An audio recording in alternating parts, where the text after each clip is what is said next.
Hi Raj, how you doing? I'm good, thanks, Fabi. How are you? I'm good. So, I guess it's good to be out of the hospital. Right, yeah. Yeah, Mm-hmm. and I see you look like your cough's gotten better and Yeah, not my really cough's improving infectious a right lot. now. Mm-hmm. Right. So when I was in the hospital, I talked to you about doing DOT, and someone was going to come and deliver your meds. So today I'm going to go over each medication with you and explain how that's going to work. Okay. But before we get into that, I noticed that there's some toys here, and we don't have any children listed as a contact. Oh, yeah, my girlfriend just babysits for the landlord's daughter, just occasionally. Okay, so the child comes here? Yeah, but it's just for a couple hours a day. It's not really a long period of time. Okay, and how old is the child? She's 3. She's 3. Oh, and she comes here a couple hours a day?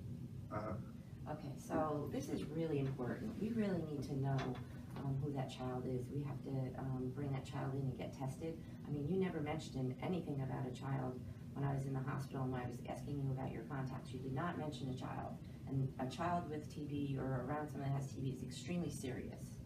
I don't want the baby to be tested because then the landlord would find out, and I really need to live here for less rent. I can't really afford any other place. Okay, so let me explain to you a little bit about what happens when a child is exposed to someone with tuberculosis. They get sick very fast.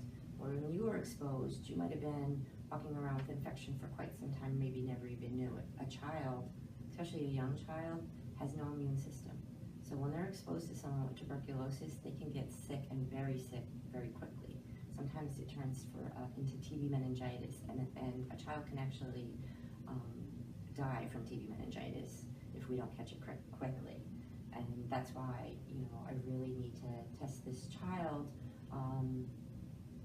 because I didn't know this child was a contact. You keep mentioning contacts. I don't really know what that is, because in the hospital you just ask for my family members, and I don't really consider the child a family member. Isn't that what a contact is?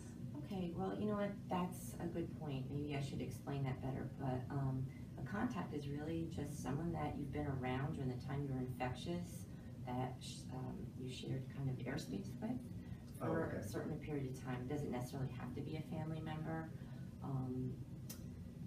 And so maybe, you didn't understand that this child was a contact, and I understand that you're a little nervous about losing a place to live. Mm-hmm. And, I'll work with you on that, and we'll work on getting the child tested.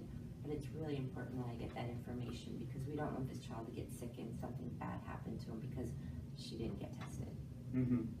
Yeah, I really understand the importance now. I didn't really know she could die from TB just because she's so young. Okay, so great. I'll get the information from you. Thanks, Patty.